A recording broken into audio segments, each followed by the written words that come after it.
Hi students, സ്വപ്നം കാണാൻ നമുക്ക് എല്ലാവർക്കും ഇഷ്ടമാണല്ലേ. ആ സ്വപ്നം എങ്ങനെയാണ് ഫലവത്താക്കുക അല്ലെങ്കിൽ അതിനെ യാഥാർത്ഥ്യമാക്കുക എന്നുള്ളതും നമുക്ക് ചിലവർക്കെങ്കിലും കുറച്ചൊരു കൺഫ്യൂഷൻ ഉണ്ടാകും. ആ ഒരു കൺഫ്യൂഷൻ പലപ്പോഴും നമുക്ക് വർക്ക് ചെയ്യാൻ ഇഷ്ടമില്ലാഞ്ഞിട്ടോ അല്ലെങ്കിൽ ആ സ്വപ്നം ചെറുതായതുകൊണ്ടോ ഒന്നുമല്ല, മറിച്ച് ആ ഒരു ജേണിയിൽ കുറച്ചു പേർക്കെങ്കിലും ഇടയ്ക്കൊരു അങ്കലാപ്പുണ്ടാവും. എവിടെയാണ് ഞാൻ ഒന്ന് മാറി ചിന്തിക്കേണ്ടത്, അല്ലെങ്കിൽ എങ്ങനെയാണ് ഞാൻ മാറി നടക്കേണ്ടത്, അങ്ങനെയൊക്കെ ഉണ്ടാവും. എന്താണ് ഞാനിപ്പോൾ ഇങ്ങനെ പറയുന്നതെന്ന് ചോദിച്ചാൽ, നമ്മളെല്ലാവരും തന്നെ നീറ്റ് 2025 പ്രിപ്പറേഷൻസൊക്കെ ഓൾമോസ്റ്റ് നമ്മളെ കൊണ്ട് പറ്റാവുന്ന രീതിയിൽ നന്നായിട്ട് തന്നെ ചെയ്തിരിക്കുന്നു. അപ്പോൾ ഇനി വരുന്ന ഒരു സമയം, അത് പലരുടെയും ഒരു ക്വസ്റ്റ്യൻ എന്ന് പറയുന്നത്, ഇനി വരുന്ന സമയം ഞാൻ എങ്ങനെയാണ് പഠിക്കേണ്ടത്, അല്ലെങ്കിൽ ക്വസ്റ്റ്യൻ ചെയ്യുമ്പോൾ എന്താണ് കൃത്യം, എത്ര ക്വസ്റ്റ്യൻ എങ്ങനെയാണ് ചെയ്യേണ്ടത്, ഒരാൾ പറയണു ഇത്ര ക്വസ്റ്റ്യൻ, വേറൊരാൾ പറയണു ഇത്ര ക്വസ്റ്റ്യൻ, എന്താണ് ഞാൻ ശരിക്കും ചെയ്യേണ്ടത്, അങ്ങനെ നമുക്ക് എല്ലാവർക്കും തന്നെ ഒരുപാട് ഡിലമ ഉണ്ട്. ഒരുപക്ഷെ ഇത് ക്വസ്റ്റ്യൻ ചെയ്യുന്ന കാര്യത്തിൽ മാത്രമല്ല, പഠിക്കുന്ന കാര്യത്തിലും നമ്മൾ എന്താ പഠിക്കേണ്ടത്, എങ്ങനെ പഠിക്കേണ്ടത്, എപ്പോഴാണ് പഠിക്കേണ്ടത് തുടങ്ങി ചെറിയ ചെറിയ കാര്യങ്ങളിൽ പോലും നമ്മൾ ഇച്ചിരി കൺഫ്യൂസ്ഡ് ആണ്. ഒരുപക്ഷെ ഇതെല്ലാം തന്നെ കഴിഞ്ഞ വർഷങ്ങളിൽ നീറ്റ് എഴുതി 1ാം റാങ്ക് ഓൾ ഇന്ത്യയിൽ കരസ്ഥമാക്കിയ ശ്രീനന്ദ് ശർമ്മൽ ഉൾപ്പെടെയുള്ള കുട്ടികൾ ഫേസ് ചെയ്ത കാര്യങ്ങളാണ്. പക്ഷെ അവർ ഇങ്ങനെയുള്ള കാര്യങ്ങളൊക്കെ ഫേസ് ചെയ്യുമ്പോൾ അതിനെയൊക്കെ ഓവർകം ചെയ്തിട്ട് ആ ഒരു സ്വപ്നം നേടിയെടുക്കാനായിട്ട് ഒരു വഴി, അത് ബ്രില്യൻറ്റ് സ്റ്റഡി സെൻറ്റർ എപ്പോഴും അവർക്ക് പറഞ്ഞു കൊടുക്കുന്നുണ്ടായിരുന്നു. അവർ ആ വഴിയെ നടന്നു, ഇടയ്ക്കൊക്കെ വഴിയിൽ വീണു, ഇടയ്ക്കൊക്കെ വഴിയിൽ നിന്ന് തെന്നി മാറിപ്പോയി. പക്ഷേ വഴിയിൽ നിന്ന് തെന്നി മാറിപ്പോയപ്പോഴും വഴിയിലൊക്കെ വീണപ്പോഴും തിരിച്ച് ആ വഴിയിലേക്ക് വരാൻ, അല്ലെങ്കിൽ കുറച്ചൊന്ന് മാറിക്കഴിയുമ്പോൾ അയ്യോ ഞാൻ മാറിപ്പോയി എന്നൊരു ബോധം അവരിൽ ഉണ്ടായി. ആ തിരിച്ച് വഴിയിലേക്ക് വന്ന് വീണ്ടും ആ വഴിയിലൂടെ തന്നെ നടന്നു തുടങ്ങിയതാണ് അവരുടെ വിജയത്തിന് കാരണം. അല്ലാതെ ഒരിക്കലും വീഴാതിരിക്കുകയോ ഒരിക്കലും വഴി മാറി നടക്കാതിരിക്കുകയോ ചെയ്തിട്ടല്ല അവർ വിജയം കൈവരിച്ചത്. അപ്പോൾ കുഞ്ഞുങ്ങളെ, നമ്മുടെ ലൈഫിൻ്റെ, അല്ലെങ്കിൽ നിങ്ങൾ അങ്ങനെ വിചാരിക്കുന്ന ഏറ്റവും ക്രൂഷ്യലായിട്ടുള്ളൊരു 3 മാസം, ഈ 3 മാസം നമുക്ക് എങ്ങനെ ഇഫക്റ്റീവായിട്ട് കാര്യങ്ങളെ കൊണ്ടുപോകാമെന്നാണ് ഞാൻ നിങ്ങളോട് പറഞ്ഞു തരാൻ പോണത്. അപ്പം ഞാൻ പറയാതെ തന്നെ നിങ്ങൾക്കൊരു കാര്യം അറിയാം. എന്താണ് നിങ്ങൾക്ക് അറിയാൻ പറ്റുന്നത്? നമുക്ക് ആക്ച്വലി നമ്മുടെ സബ്ജക്റ്റ് വൈസ് ഫിസിക്സ് നമുക്ക് 28 ചാപ്റ്റേഴ്സ് ഉണ്ട്. 28 ചാപ്റ്റേഴ്സ് എന്ന് ഞാൻ പറയുമ്പോൾ കൃത്യം ഞാൻ NCERT ആണ് പറയുന്നത്.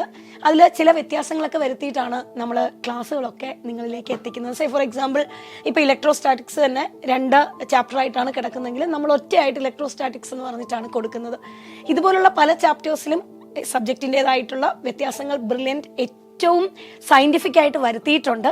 എങ്കിലും ഓൾ ടുഗെദർ നമുക്ക് പറഞ്ഞാൽ ഫസ്റ്റ് ഇയറും സെക്കൻഡ് ഇയറും കൂടെ നമുക്ക് ഫിസിക്സിന് എത്ര ചാപ്റ്റേഴ്സാണ് നമ്മൾ പഠിക്കാൻ വേണ്ടി ഉള്ളത്? 28 ചാപ്റ്റേഴ്സ് ഉണ്ട് അല്ലേ? നോക്കൂ, കെമിസ്ട്രി ആണെങ്കിൽ നമുക്ക് 21 ചാപ്റ്റേഴ്സ്, ബയോളജി ആണെങ്കിൽ 32 ചാപ്റ്റേഴ്സ് ഉണ്ട്. ആകെ നമ്മൾ പഠിക്കേണ്ട ചാപ്റ്റേഴ്സ് 81. അപ്പോൾ പലരും പറഞ്ഞു കേൾക്കുന്ന ഒരു കാര്യം, 81 ചാപ്റ്റർ. പക്ഷെ നിങ്ങൾ ഇങ്ങനെ ഒന്ന് ആലോചിച്ച് നോക്കിയേ, 81 ചാപ്റ്ററേ ഉള്ളൂ പഠിക്കാൻ.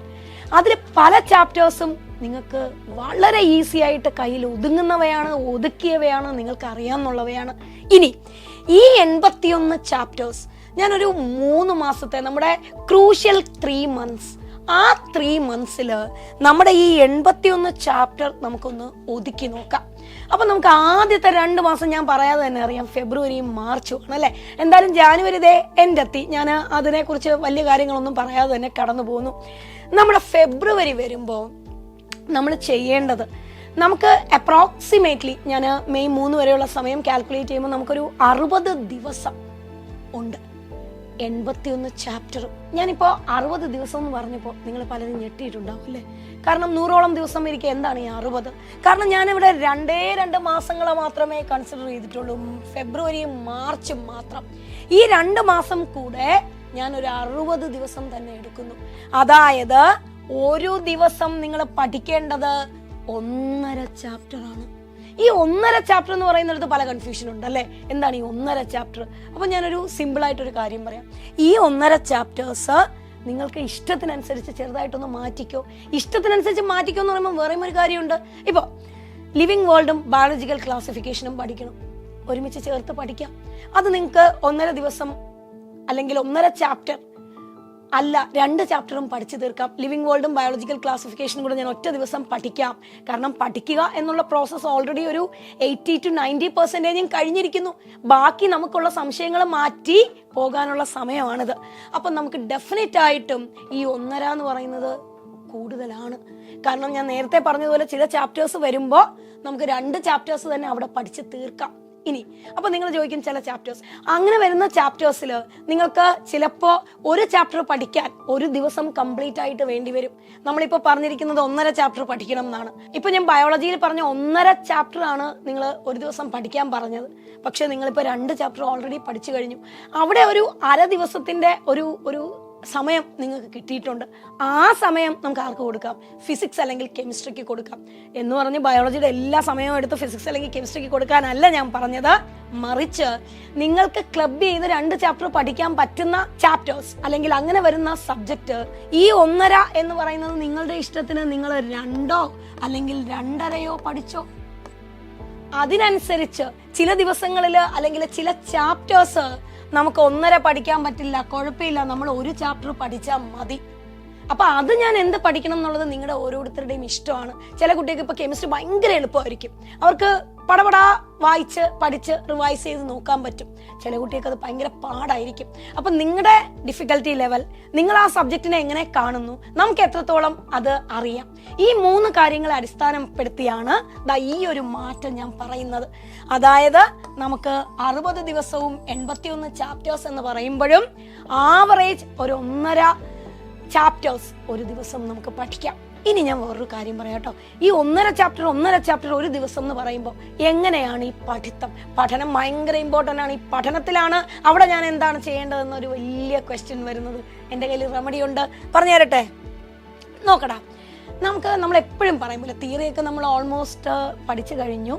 നമുക്ക് ഒരു 90 എന്നൊക്കെ ഞാൻ പറയുന്നത് ചുമ്മയാണ് കേട്ടോ. കാരണം എനിക്കറിയാം ബ്രില്യൻറ്റിലെ മിടുക്കന്മാര് 100% പഠിച്ചു കഴിഞ്ഞിരിക്കുന്നു എന്ന് പറഞ്ഞാൽ എല്ലാവരും അങ്ങനെ അല്ല എന്നും അറിയാം. അപ്പോൾ മറ്റു മിടുക്കന്മാർ, അതായത് അത്രയും വേഗത്തിൽ അവിടേക്ക് എത്താത്തവര് ചിലപ്പോൾ ഒരു കുറച്ച് പെർസെൻറ്റേജ് കുറഞ്ഞിട്ടുണ്ടാവും. സാരമില്ല, എന്ത് തന്നെ ആയാലും നിങ്ങൾ രാവിലെ, ഞാനിപ്പോ മോർണിംഗ് സെഷൻ എന്നൊക്കെ പറഞ്ഞ് വലിയ കാര്യത്തിൽ എഴുതി വെച്ചിട്ടുണ്ട്. നോക്ക്, മോർണിംഗില് നമ്മൾ 180 ക്വസ്റ്റ്യൻസ് ആണ്. അതായത് നമ്മൾ NCERT സിലബസിനനുസരിച്ച് നമ്മുടെ നീറ്റ് പാറ്റേണില് ആ പർട്ടിക്കുലർ ചാപ്റ്ററിൽ നിന്ന്, ഇപ്പൊ ആ പർട്ടിക്കുലർ ചാപ്റ്റർ എന്ന് പറയുമ്പോൾ ഞാൻ നേരത്തെ പറഞ്ഞ ആദ്യം നിങ്ങൾ പഠിക്കുന്നു ലിവിങ് വേൾഡ് ബയോളജിക്കൽ ക്ലാസിഫിക്കേഷൻ. അപ്പൊ ഈ ലിവിങ് വേൾഡും ബയോളജിക്കൽ ക്ലാസിഫിക്കേഷൻ എന്ന് പറയുന്ന ആ 1.5 ഭാഗത്ത് നിന്ന്, അല്ലെങ്കിൽ 2 ചാപ്റ്റർ കംപ്ലീറ്റ് ആണെങ്കിൽ ആ ഭാഗത്ത് നിന്നുള്ള 180 ക്വസ്റ്റ്യൻസ് ആണ് നിങ്ങൾ രാവിലെ ചെയ്യാൻ പോകുന്നത്. ഇതിപ്പോ 4 മണിക്ക് എണീക്കുന്ന ഒരു കുട്ടിയാണെങ്കിൽ നമുക്ക് 4 മണി മുതൽ 7 മണി വരെ ഒരു 3 മണിക്കൂർ കൊണ്ട് 180 ക്വസ്റ്റ്യൻസ് നിങ്ങൾക്ക് ചെയ്ത് തീർക്കാൻ പറ്റും. കാരണം 3 hours എന്തായാലും ഈ 3 hours പക്കയാണ് കേട്ടോ. ഇതിനകത്ത് ഒരു മാറ്റവുമില്ല. കൃത്യം ഒരു ക്വസ്റ്റ്യൻ 1 മിനിറ്റിൽ തന്നെ ചെയ്ത് തീർക്കണം. അത് പറ്റിയില്ലെങ്കിൽ അത് വിട്ട് ഈ 3 മണിക്കൂർ, 4 മണിക്കാണെങ്കിൽ നിങ്ങൾ 7 മണിക്ക് അത് ഫിനിഷ് ചെയ്യണം, 5 മണിക്കാണെങ്കിൽ 8 മണിക്ക് ഫിനിഷ് ചെയ്യണം. സോ ഞാനിപ്പോൾ 4 മണി തന്നെയാണ് എടുക്കുന്നത്. 7 മണിയാകുമ്പോഴത്തേക്കും നമ്മൾ നമ്മുടെ എക്സാം എഴുതി കഴിഞ്ഞു. ഒന്ന് ഫ്രഷായി ബ്രേക്ക്ഫാസ്റ്റ് ഒക്കെ കഴിച്ച് തിരിച്ച് നിങ്ങൾ വരുമ്പോൾ, അതായത് 8 മണി മതി. ഞാൻ മാക്സിമം നിങ്ങൾക്ക് സമയം തന്നിട്ട് തന്നെയാണ് ഇടുന്നത്. നമുക്ക് സമയത്തിന് ഇഫക്റ്റീവായിട്ട് യൂട്ടിലൈസ് ചെയ്യുന്ന ഒരു കുട്ടിക്ക് ഒരു പ്രോബ്ലവും ഇല്ല. അതേ 8 മണിക്ക് വന്ന് ഇരിക്കുന്ന നിങ്ങൾ ആദ്യം ചെയ്യേണ്ട കാര്യം, നിങ്ങൾ അറ്റൻഡ് ചെയ്ത ഈ 180 ക്വസ്റ്റ്യനുകളിൽ എത്ര ക്വസ്റ്റ്യൻ ആണ് റോങ് മാർക്ക് ചെയ്തതെന്ന് കൃത്യമായി മനസ്സിലാക്കി ഈ റോങ്ങിനാണ് നിങ്ങൾ ഇമ്പോർട്ടൻസ് കൊടുക്കേണ്ടത്. അത് കൃത്യമായിട്ട് ഓരോ പ്രാവശ്യം നിങ്ങൾ ക്വസ്റ്റ്യൻ നോക്കി ആദ്യം ചെയ്യേണ്ടത് ആ റോങ് കണ്ടുപിടിക്കുകയാണ്. കഴിഞ്ഞ 180 ക്വസ്റ്റ്യൻസ് ഞാൻ ചെയ്തപ്പോൾ എനിക്ക് എവിടെയാണ് തെറ്റിയത്, അതെന്താണ് എന്നുള്ള കാര്യം ആ ക്വസ്റ്റ്യൻ പേപ്പറിൽ തന്നെ എഴുതി വെക്കുകയും അടുത്ത മണിക്കൂറുകൾ നിങ്ങൾ അതിനു വേണ്ടി, ഇപ്പൊ 4 മണിക്കൂർ ഞാൻ കണ്ടിന്യൂസ് ആയിട്ടിരിക്കുന്നു, 12 മണി വരെ നമുക്ക് ഡെഫിനറ്റ് ആയിട്ടും ഇരിക്കാം. ഈ 12 മണി വരെയുള്ള സമയം ഞാൻ എന്താ പഠിക്കാൻ പോണേ? ഞാൻ പഠിക്കാൻ പോകുന്നത് 180 ക്വസ്റ്റ്യൻ ഞാൻ അറ്റൻഡ് ചെയ്തപ്പോ ആ ഒരു ചാപ്റ്ററിൽ നിന്ന്, അല്ലെങ്കിൽ 1.5 ചാപ്റ്ററിൽ നിന്ന്, 2 ചാപ്റ്ററിൽ നിന്ന്, വെറും 2 ചാപ്റ്ററേ പറഞ്ഞിട്ടുള്ളൂ. അതിൽ നിന്ന് വരുന്ന എററുകൾ പഠിക്കാനുള്ള സമയമാണ്. അത് ഫിസിക്സ് ആയിക്കോട്ടെ, കെമിസ്ട്രി ആയിക്കോട്ടെ, ബോട്ടണി ആയിക്കോട്ടെ, സുവോളജി ആയിക്കോട്ടെ, അത് നിങ്ങളുടെ ഇഷ്ടമാണ്. സോ മക്കളെ നോക്കിയേ, നമ്മൾ ഈ 12 മണിയായപ്പോൾ തന്നെ നമ്മളൊരു ക്വസ്റ്റ്യൻ പേപ്പറും ചെയ്തിരിക്കുന്നു, അതിൻ്റെ എററുകളും പഠിച്ചിരിക്കുന്നു. നമുക്ക് വേണമെങ്കിൽ ഇവിടെ ഒരു ചെറിയ ബ്രേക്ക് ഒക്കെ എടുത്ത് ഒന്ന് ആഹാരമൊക്കെ കഴിച്ച് ഒരു മണി തൊട്ട് നമുക്ക് വീണ്ടും ഒന്ന് പഠിക്കാനിരിക്കാം. അല്ലെങ്കിൽ ഇനി 1 മണിക്ക് പഠിക്കേണ്ട, എനിക്ക് 1 മണിക്ക് വേണ്ട, കുറച്ചുകൂടെ ഒരു 2 മണിക്ക് പഠിക്കണം, അങ്ങനെയുള്ള ആളാണെങ്കിൽ ഈ 12 എന്നുള്ളത് നമുക്ക് 1 മണി വരെ പോകാം. അങ്ങനെയാണെങ്കിൽ നിങ്ങൾക്ക് 5 മണിക്കൂറാണ് പഠിക്കാൻ കിട്ടുന്നത് അവിടെ സമയം. ഈ 5 മണിക്കൂറിൽ ഡെഫിനറ്റ് ആയിട്ട് നിങ്ങൾക്ക് ഈ 180 ക്വസ്റ്റ്യനിൽ തെറ്റ് വന്നത് പഠിച്ചു പോകാനുള്ള, അല്ലെങ്കിൽ അത് നോക്കിപ്പോകാനുള്ള, അത് വായിച്ചു പോകാനുള്ള സമയം ധാരാളമാണ്. ഉറപ്പല്ലേ? ഇനി തിരിച്ചു വന്ന് നോക്കാം. വൈകുന്നേരവും നമുക്ക് ഇതുപോലെ ഒരു സെറ്റ് ക്വസ്റ്റ്യൻ ചെയ്യാം. 180 ക്വസ്റ്റ്യൻ ചെയ്യാം. നമുക്ക് 3 മണിക്കൂർ എടുക്കാം. ഇപ്പൊ സേ ഫോർ എക്സാമ്പിൾ ഞാൻ 3 മണി മുതലാണ് എഴുതാൻ തുടങ്ങുന്നതെങ്കിൽ 6 മണി വരെ 6 മണി ആയപ്പോഴേക്കും ഞാൻ ചെയ്ത് തീർന്നിരിക്കുന്നു. ഇവിടെ നിങ്ങൾ വേറൊരു കാര്യം നോട്ട് ചെയ്തിട്ടുണ്ടാകും. 8 മണി തൊട്ട് 1 മണി വരെ ഞാൻ ആക്ച്വലി എഴുതിയിട്ടുള്ളത്, അതായത് 5 മണിക്കൂറാണ് പഠിക്കാൻ എഴുതിയിട്ടുള്ളത്. ബാക്കി വരുന്ന 1 മണിക്കൂർ നിങ്ങൾ ജസ്റ്റ് ഒന്ന് റെസ്റ്റ് എടുക്കുകയോ എന്തെങ്കിലും ചെയ്തിട്ട് 2 മണിക്ക് വന്നാൽ പോലും നിങ്ങൾക്ക് ഈ ഈവനിങ് സെഷനിലെ ക്വസ്റ്റ്യൻ അറ്റൻഡ് ചെയ്യുന്നതിന് മുൻപ് ഒരു പ്രീ റീഡിങ് പറ്റും. ചില കുട്ടികൾക്ക് അങ്ങനെയാണ്, പരീക്ഷ എഴുതുന്നതിന് മുമ്പ്, കാരണം ആദ്യത്തെ പരീക്ഷ എഴുതിയപ്പോൾ ഇച്ചിരി തെറ്റ് വന്നു, അപ്പൊ ഞാൻ ഒന്നുകൂടി വായിച്ചിരുന്നുവെങ്കിൽ ആ തെറ്റ് വരില്ല എന്ന് ചിലപ്പോൾ തോന്നുന്നുണ്ടാവും. ചില കുട്ടികൾ അങ്ങനെയാണ് കേട്ടോ. ഞാനൊക്കെ അങ്ങനെയാണ്. എനിക്ക് എത്ര പഠിച്ചാലും പരീക്ഷയുടെ തൊട്ട് മുമ്പ് വായിച്ചില്ലെങ്കിൽ എന്റെ വിചാരം ഞാൻ മറന്നു പോകുന്നതാണ്. അപ്പൊ എന്നെ പോലുള്ള ഒരുപാട് മക്കളുണ്ടെന്ന് എനിക്കറിയാം. സോ ആ കാറ്റഗറിയിൽപ്പെട്ട ആൾക്കാര് 1 മണി, നമ്മൾ നേരത്തെ പറഞ്ഞ പോലെ നമുക്ക് 1 മണി തൊട്ട് 2 മണി വരെ ഇച്ചിരി റെസ്റ്റ് എടുക്കാം അല്ലേ. ഇച്ചിരി ഒന്ന് റെസ്റ്റ് എടുത്ത് ഉറങ്ങി എണീറ്റ് ഒരു 1:30 വരെ കഴിച്ച് പിന്നെ ഒരു 1/2 മണിക്കൂറൊക്കെ അവിടെയൊക്കെ നടന്നിട്ടൊക്കെ വരാം. വന്നു കഴിയുമ്പോൾ ഈ 2 മണി തൊട്ട് 3 മണി വരെയുള്ള നിങ്ങളുടെ സമയം നമ്മൾ എന്തിനാ എടുത്തിരിക്കുന്നത്? ഒരു പ്രീ റീഡിങ്ങിനാണ് എടുത്തിരിക്കുന്നത്. ഈ ഈവനിങ് പരീക്ഷ എഴുതുന്നതിന് തൊട്ട് മുമ്പുള്ള വായിച്ചു. വേറെയും ഒരു കാര്യം, 1.5 ചാപ്റ്ററേ ഉള്ളൂ എങ്കിലും ഓരോ ലൈൻ ബൈ ലൈൻ ഇങ്ങനെ വായിക്കാനല്ല, ജസ്റ്റ് മറിച്ച് നോക്കൽ. അവിടെയാണ് ഷോർട്ട് നോട്ട്സ്, ഫോർമുല ബുക്ക്, നിങ്ങളുടെ കയ്യിലുള്ള കുഞ്ഞു കുഞ്ഞു സാധനങ്ങളൊക്കെ നമ്മൾ ഉപയോഗിച്ച് പോകുന്നത്. ഇനി നമുക്ക് തിരിച്ചു വരാം. 6 മണി ആയപ്പോഴേക്കും നമ്മളിതേ പരീക്ഷ എഴുതി കഴിഞ്ഞിരിക്കുന്നു. വീണ്ടും അടുത്ത് വരുന്ന ഒരു അരമണിക്കൂർ നിങ്ങൾക്ക് പ്രാർത്ഥിക്കാനുള്ള സമയം, അല്ലെങ്കിൽ ചായ കുടിക്കാനോ റെസ്റ്റ് എടുക്കാനോ ഒക്കെയുള്ള ഒരു സമയം കീപ്പ് ചെയ്ത് കഴിഞ്ഞാൽ ഇനി 7 മണി മുതൽ 11 മണി വരെ ഇതെന്തിനുള്ള സമയമാടാ? ഇത് ഈ 180 ക്വസ്റ്റ്യൻസ് ഈവനിങ് ചെയ്തില്ലേ, അവിടെയും നമ്മൾ എറർ വരുത്തിയിട്ടുണ്ടാവും. അപ്പോഴൊന്ന് നോക്ക് മക്കളെ, നമ്മൾ ആകെ പഠിച്ചത് 1 ചാപ്റ്റർ അല്ലെങ്കിൽ 1.5 ചാപ്റ്റർ, മാക്സിമം 2 ചാപ്റ്ററേ പഠിച്ചിട്ടുള്ളൂ. ഈ 2 ചാപ്റ്ററിൽ നിന്ന് നമ്മൾ എത്ര ക്വസ്റ്റ്യൻ ചെയ്തു? 360 ക്വസ്റ്റ്യൻ മിനിമം ചെയ്തിട്ടുണ്ട്. ഈ 360 ക്വസ്റ്റ്യനിലും ഉണ്ടായ എററുകള് നമ്മളിതേ 11 മണിക്ക് മുമ്പ് പഠിച്ച് തീർത്തിരിക്കും. എനിക്ക് തോന്നുന്നു ഇത് 11 മണി മാക്സിമം ഒരു 200, 300, 400 മാർക്ക് കിട്ടിയവർക്ക് പോലും ഈ റേഞ്ചിൽ ഇങ്ങനെ സമയം ഡിവൈഡ് ചെയ്താൽ ഉറപ്പായിട്ടും കയറി വരാൻ പറ്റും, ഒരു സംശയവും ഇല്ല. ഇനി അതല്ല, നിങ്ങളൊരു 600, 700 റേഞ്ചിലൊക്കെ ഉള്ളവരാണെങ്കിൽ ഈ 360 എന്നുള്ളത് നിങ്ങൾക്ക് ഇവിടെ തന്നെ 720 ക്വസ്റ്റ്യൻസ് ചെയ്യാനുള്ള സമയം കിട്ടും. എങ്ങനെയെന്നറിയാവോ? നമ്മൾ ഈ ഇടയ്ക്ക് സമയം കൊടുത്തിട്ടുണ്ടല്ലേ, ഇതിനെ ക്വസ്റ്റ്യൻ ഇവാലുവേറ്റ് ചെയ്ത് പഠിക്കാനായി നമ്മൾ ഈ ഇട്ടിരിക്കുന്ന സമയം എന്ന് പറയുന്നത് ഒരുപക്ഷെ നിങ്ങൾക്ക് കുറച്ച് മതിയാകും.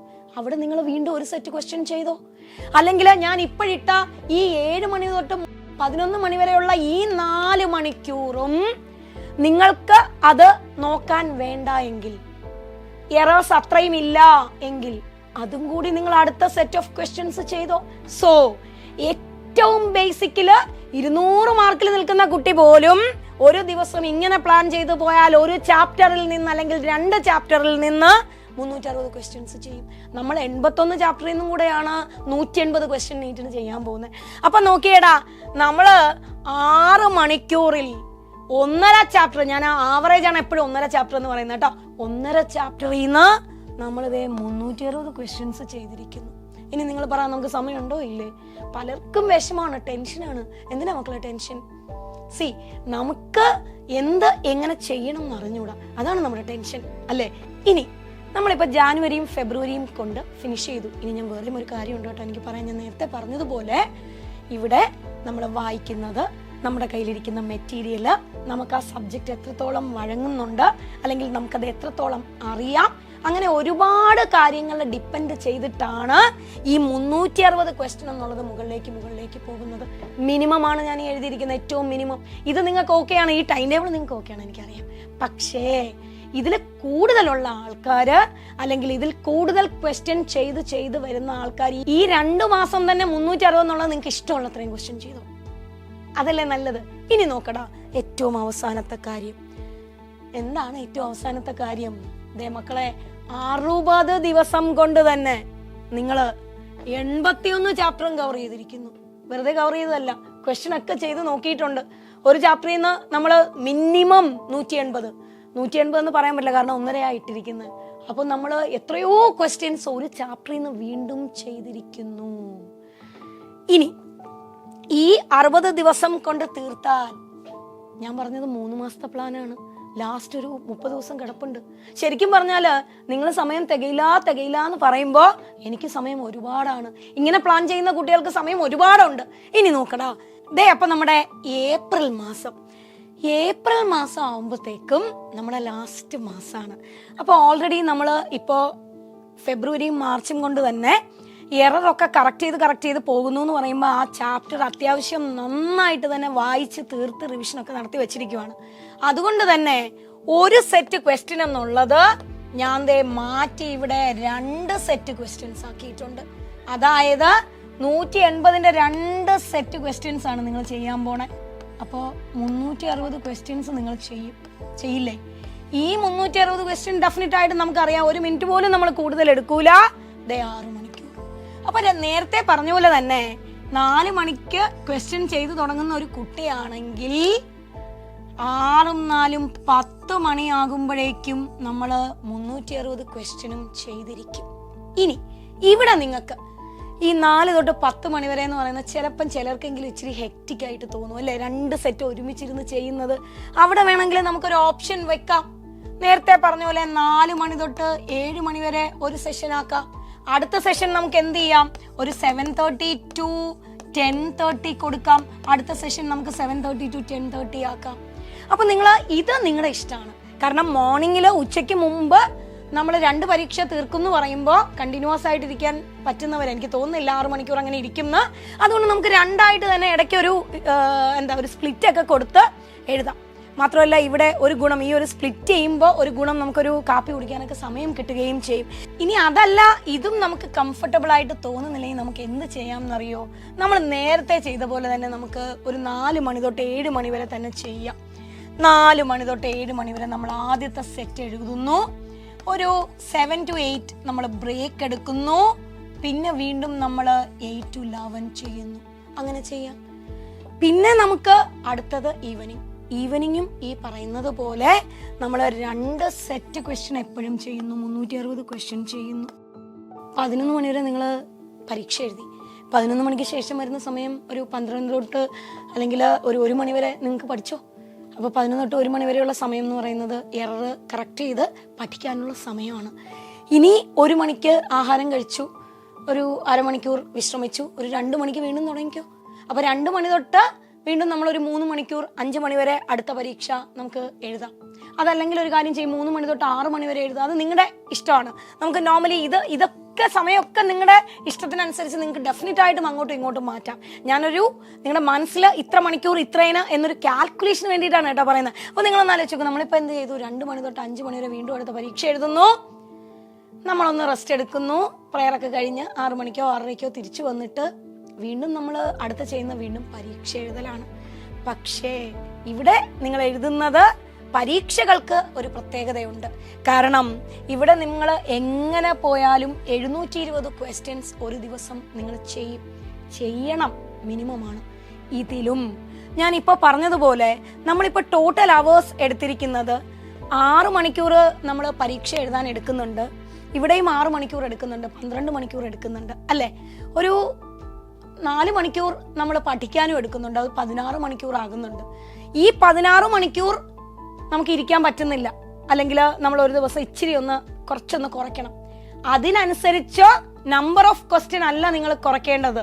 എറർ വീണ്ടും വീണ്ടും വായിക്കുന്ന അളവ് കുറയും. നിങ്ങൾ പേടിക്കണ്ട. കാരണം ഒരു പ്രാവശ്യം നമ്മൾ വായിച്ചു കഴിഞ്ഞപ്പോൾ നമുക്ക് ആ കോൺസെപ്റ്റ് കിട്ടി. പിന്നെ ആ കോൺസെപ്റ്റിൽ നിന്ന് വരുന്ന അടുത്ത കാര്യം ചെയ്യുമ്പോൾ നമുക്ക് പ്രോബ്ലം ഇല്ലാതെ തന്നെ പോകും. ഇനി അവിടെ വേറൊരു കാര്യം, നിങ്ങൾ അത്യാവശ്യം നന്നായിട്ട് ക്വസ്റ്റ്യൻ ഒക്കെ ചെയ്ത് കോൺസെപ്റ്റ് ഒക്കെ അറിയാമെങ്കിൽ ഫെബ്രുവരി മാർച്ചോട് കൂടി തന്നെ നിങ്ങൾക്ക് ആ ചാപ്റ്റർ കംപ്ലീറ്റ് ആയിട്ടിരിക്കും. അപ്പൊ എറർ വരാനുള്ള ചാൻസ് മിനിമമേ ഉള്ളൂ. അപ്പൊ നമ്മൾ എറർ പരിഹരിക്കാനായിട്ട് ഇട്ടിരിക്കുന്ന ഇൻ ബിറ്റ്വീൻ ഇട്ടിരിക്കുന്ന 2 മണിക്കൂർ അല്ലെങ്കിൽ 3 മണിക്കൂർ നിങ്ങൾക്ക് എക്സ്ട്രാ ക്വസ്റ്റ്യൻ ചെയ്യാൻ പറ്റും. അപ്പൊ ഡെയിലി ഈ ഫസ്റ്റ് റാങ്ക് വാങ്ങിക്കുന്ന അല്ലെങ്കിൽ ആ ലെവലിൽ എത്തുന്ന കുട്ടി ഒരു 1000 ക്വസ്റ്റ്യൻ എങ്കിലും ചെയ്യണം എന്ന് പറയുന്നിടത്ത് ഓൾറെഡി നമ്മളിപ്പോൾ എത്ര ക്വസ്റ്റ്യൻ ചെയ്യുന്നുണ്ട്? 720 ക്വസ്റ്റ്യൻ നമ്മൾ ചെയ്യുന്നുണ്ട്. പ്ലസ് നമ്മൾ 1000 ക്വസ്റ്റ്യനിലേക്ക് അത് എത്തിക്കണം. അപ്പോൾ നിങ്ങൾ തന്നെ ഒന്ന് ആലോചിച്ച് നോക്കടാ, നമ്മൾ ഫസ്റ്റ് റാങ്ക് വാങ്ങിക്കുമ്പോൾ 1000 ക്വസ്റ്റ്യൻ എന്ന് പറയുമ്പോൾ പല കുട്ടികൾക്കും ഒരു കൺഫ്യൂഷൻ ഉണ്ട്, 1000 എങ്ങനെ ചെയ്യാൻ പറ്റുന്നു. ഞാൻ ഈ പറഞ്ഞ പ്ലാൻ കൃത്യമാണ്, സ്പെസിഫിക് ആണെങ്കിൽ 1000 എന്ന് പറയുന്നത് നിങ്ങളൊന്ന് ഓർത്തോ, ഏത് ലെവലിൽ എങ്ങനെ നിൽക്കുന്ന കുട്ടികളാണെങ്കിലും 720 ക്വസ്റ്റ്യൻ നമ്മൾ ചെയ്യുവേ, ഉറപ്പാണ്. അപ്പൊ 3ാം റൗണ്ടിലേക്ക് നമ്മൾ എത്തി നിൽക്കുമ്പോൾ നമുക്ക് അതിനകത്ത് വരുന്ന എററുകൾ ഭയങ്കര കുറവായിരിക്കും. ആ എററുകളെ പരിഹരിക്കാൻ വേണ്ടിയിട്ട് നമ്മളൊരു 4 മണിക്കൂർ ഇൻ ബിറ്റ്വീൻ എടുക്കേണ്ടി വരില്ല. പിന്നെ വേറെയും ഒരു കാര്യം, നമ്മൾ 6 മണിക്കൂർ ഉറങ്ങണം എന്ന് ഉള്ള ടൈം ടേബിളിനനുസരിച്ച് തന്നെയാണ് ഇപ്പോൾ പോണത്. പക്ഷെ ചില കുട്ടികൾക്ക് അത്രയും വേണ്ട, 5 മണിക്കൂർ മതി. ആ സമയം കൂടെ നിങ്ങൾക്ക് ക്വസ്റ്റ്യൻ ചെയ്യാൻ പറ്റും. അപ്പൊ ശരിക്കും പറഞ്ഞാൽ എനിക്ക് സമയം തികയുന്നില്ല അല്ലെങ്കിൽ എന്നെ കൊണ്ട് 1000 ക്വസ്റ്റ്യൻ ചെയ്യാൻ പറ്റുമോ എന്നൊക്കെ ചോദിക്കുന്നിടത്ത് ഒരു അർത്ഥവുമില്ല. കൃത്യമായ പ്ലാനിങ്ങോടുകൂടി പോയാൽ, ഇതുപോലൊരു ടൈം ടേബിൾ വെച്ച് നിങ്ങളുടെ ഷെഡ്യൂൾ നിങ്ങൾക്ക് ക്രമീകരിക്കാൻ പറ്റിയ ഇഫക്റ്റീവായിട്ടാണ് നിങ്ങൾ പഠിക്കുന്നതെങ്കിൽ നമുക്ക് ഒരു പ്രാവശ്യം കൃത്യമായിട്ട് വായിച്ചു പോകാനുള്ള സമയവും നമ്മുടെ എററുകൾ തിരുത്തുവാനുള്ള സമയവും എല്ലാ ചാപ്റ്റേഴ്സും നിങ്ങളുടെ കയ്യിൽ ഒതുക്കാനുള്ള സമയവും ഉണ്ട്. സോ സ്വപ്നം കണ്ടാൽ മാത്രം പോരാ, അത് എങ്ങനെ കിട്ടണം, എങ്ങനെ നേടിയെടുക്കണം എന്ന് ചിന്തിക്കുന്ന നിങ്ങൾക്കായി ബ്രില്യൻറ്റ് സ്റ്റഡി സെന്ററിന്റെ എക്സ്ക്ലൂസീവ് പ്ലാൻ. അപ്പൊ എല്ലാവരും ഇത് ഫോളോ ചെയ്യുമല്ലോ അല്ലെ? എന്തെങ്കിലും ഡൗട്ട് ഉണ്ട്, കൺഫ്യൂഷൻ ഉണ്ടെങ്കിൽ കമന്റ് ബോക്സിൽ വന്നാൽ മതി. അപ്പൊ എല്ലാവരും ഹാപ്പി ആയിട്ടിരിക്കൂ, റിലാക്സ്ഡ് ആയിട്ടിരിക്കൂ. Tata, bye bye. Brilliant Study Center, India's #1 coaching center for NEET and JEE.